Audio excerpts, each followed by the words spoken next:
Kvitnúce lúky sú úžasným biotopom. Sú plné rastlín, poskytujú potravu a úkryt pre hmyz a mnohé iné živočíchy. Sú útočiskom pre voľne žijúce zvieratá a ohlasujú začiatok jary.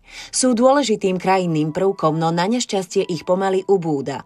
Od 30. rokov 20. storočia sme stratili väčšinu našich prirodzených lúk. V tomto videu sa s vami podelíme o 10 hlavných dôvodov, prečo sú voľne rastúce lúčne kvety také dôležité a čo robíme pre ich záchranu. Fakt číslo 1. Rastliny sú našimi hrdinami. Naše kvetnaté lúky sa vyvíjali tisíce rokov vďaka šetrnému koseniu a spásaniu. Takto boli vytvorené lúky s bohatou škálou pôvodných kvetov, kvitnúcich od jary až do jesene v úchvatnom spektre farieb a tvarov. Mnohé z týchto pôvodných lúčnych kvetov, ako sú napríklad pakosty a zvončeky, boli neskôr šľachtené odborníkmi tak, aby vynikli ich najlepšie vlastnosti a dnes patria medzi obľúbené kvety našich záhrad. Fakt číslo 2 sú skvelé pre biodiverzitu. Na jedinej lúke sa môže vyskytovať viac ako 100 rôznych druhov divorastúcich kvetov, ktoré následne vytvárajú životne dôležité prostredie pre hmyz a mnohé iné živočíchy. Fakt číslo 3 prepájajú. Tieto pôvodné druhy kvetov sa vyvíjali po tisícročia spolu s našimi druhmi hmyzu, s cicavcami a vtákmi. Mnohé pôvodné kvety sa stali pre niektoré opeľovače mimoriadne atraktívnymi. A to niektoré druhy hmyzu dokážu byť extra vyberavé. Fakt číslo 4 poskytujú potravu. Lúčne kvety poskytujú včelám, motýľom a iným opeľovačom potravu počas celého roka. Vedeli ste, že jednu kvetnatú lúku s rozlohou 0,5 hektára môžu pokrývať až 3 milióny kvetov? To vyprodukuje 1 kilogram nektárového cukru a môže uživiť 96 000 včiel. A lúčne kvety neposkytujú len potravu pre opeľovače. Viac ako tretina svetových potravín závisí od opeľovania hmyzom. Bez neho by sme museli umelo opeľovať mnohé naše obľúbené potraviny, ovocie a zeleninu, čo by bolo veľmi časovo aj finančne náročné. Fakt číslo 5 vytvárajú sieť. Kvetnaté lúky nielenže vytvárajú ideálny priestor pre prírodnú rozmanitosť, poskytujú aj dôležité prepojenia, ktoré spájajú rôzne biotopy. Typické lúčne rastliny rastú aj na okrajoch ciest, popri živých plotoch a dokonca i v našich mestách.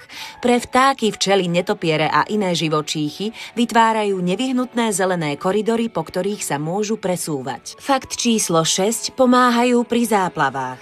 Kvetnaté lúky majú zložité koreňové systémy, ktoré výrazne stabilizujú pôdu.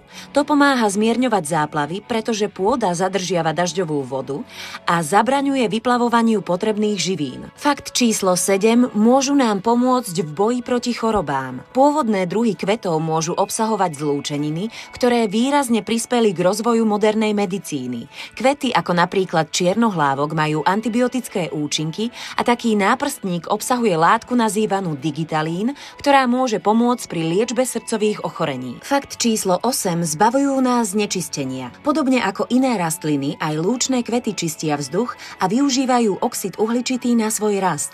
Zároveň odstraňujú ďalšie škodlivé znečisťujúce látky. Ešte lepšie sú lúčne bôbovité rastliny ako ďatelina a vika, ktoré zachytávajú dusík zo vzduchu a premieňajú ho na životne dôležité živiny v pôde. Fakt číslo 9 sú hrdinami v boji za klímu. Pôdy v lúčnych porastoch dokážu zadržať toľko uhlíka ako lesy a znižovať emisie skleníkových plynov, čo nám pomáha v boji proti zmene klímy. Fakt číslo 10 sú v ohrození.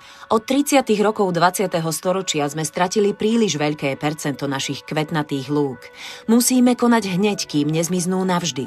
V súvislosti so snahou o väčšiu produkciu domácich potravín od druhej svetovej vojny a intenzifikáciou poľnohospodárstva vo všeobecnosti sa naše starobilé pestrofarebné kvetnaté lúky stali ľahkým cieľom pre rozorávanie a postrekovanie pesticídmi. A nie je to len poľnohospodárstvo, čo spôsobilo úbytok našich prirodzených kvetnatých lúk.